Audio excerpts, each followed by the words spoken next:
Hello, I'm here to tell you why it's hard to be a critic. You might be saying, you're a critic. You shouldn't need to be hard. You review games and movies. But you see, the opinion of the people matter too. Okay, I wanted to make a really depressing story about my life, but that can wait till next week. Today we're talking why it's hard for me to do games and reviews. Okay, let's start. Okay, let's take this sponge and this sponge. How many do you think I completed here? And I reviewed some of these games, like this one. I complete always every single game half because I don't have enough time to, review this giant stack of games.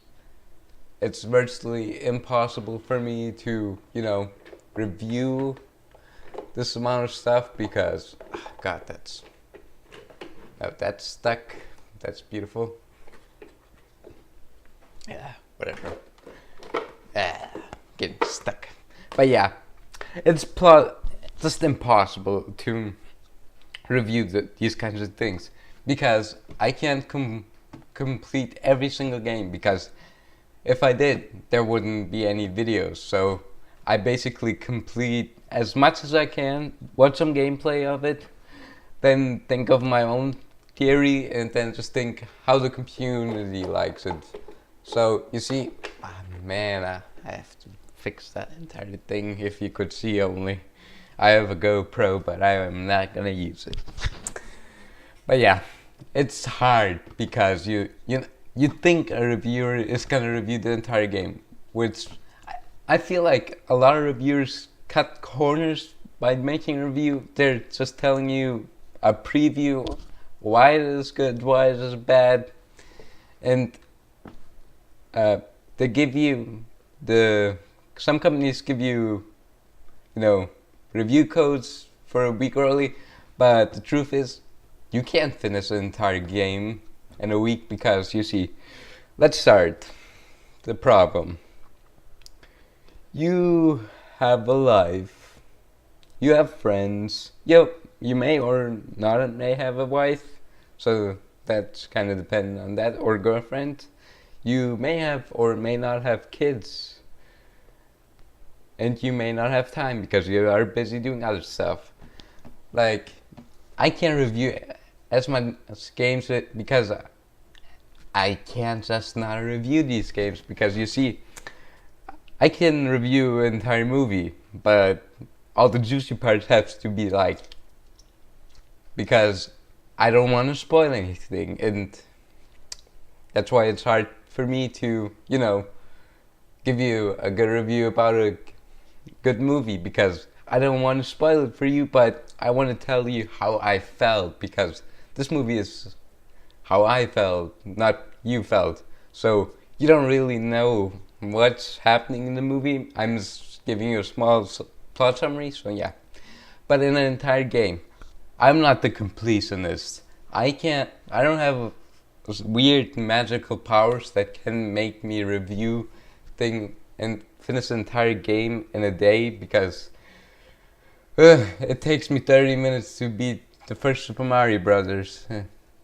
For the first time I played it, 30 minutes. Some people say it's only like 5 minutes. It took me 30 because I was a noob. Like, I have a new game right now.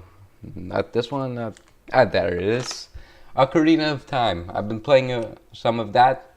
I will review that as much. I will play as much as I can.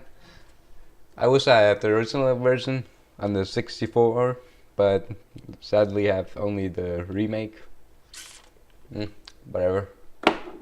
But yeah, reviewing games is hard because you don't want to spoil anything big or major, but you don't want to, show off enough gameplay and stuff. So if I review something and don't show any gameplay, it's a good game, and I don't want you to see anything. I want you to be surprised and telling you. Also, gaming communities, they're hard to mount, because you can say Call of Duty is 1 out of 10. It's pretty much the same release then you're gonna get flagged. You must think of the audience who like shooters. So you might think that's kind of improved, that's kind of new, that uses elements I like from that other game. If you're a huge Call of Duty sniper guy, whatever, it's just like you have to make it work where you don't seem like, I don't know, just hate the game because it's worth hating. You know, I could just hate on this game really hardcore, but some people actually like this, which I've weirdly figured out. And Sonic Chronicles, some people like that, which is weird to me because I hate it. Maybe I'm just, I don't know. But yeah, if I tell you a verdict like 9 out of 10 or 7, 5 out of 6 out of 10, it's my opinion, not yours. It still may be a good game. If it has lots of glitches and crashes a lot, that's a bad game in my book. But if the game's working and running and hasn't any glitchy problems, perfect game for me. But if there's problem with the gameplay, like you beat this boss but you have to beat it again, that's kinda, I think, stupid and stuff. And difficulty, you know, if like by Mega Man, it gets super difficult by the other games and stuff. So yeah, being a critic is hard because you never want to spoil anything and ruin it for the other person who hasn't yet experienced the experience.